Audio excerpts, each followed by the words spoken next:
Hey guys, hey, it's Marcello here with Republic Services back again. I'm over here introducing you to Pop Displays. Actually, they're one of the largest manufacturer of displays, and they moved down here from Rye, New York.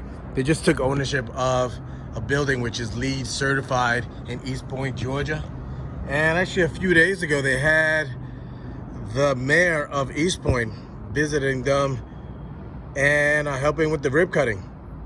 In addition to that, they actually have great partners. We're working with companies like Panasonic, Walmart, and Gatorade, to name a few. The reason why I'm bringing that up is that we actually provided a customized solution for them as well. We built for them. We got a compactor there along with a 40-yard receiver box. Now, they had some challenges at their old location.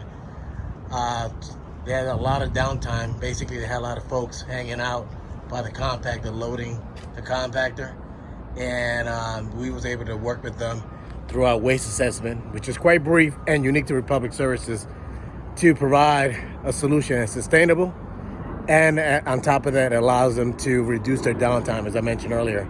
Now, join me today to welcome Pop Displays to East Point, Georgia, and also to Republic's family.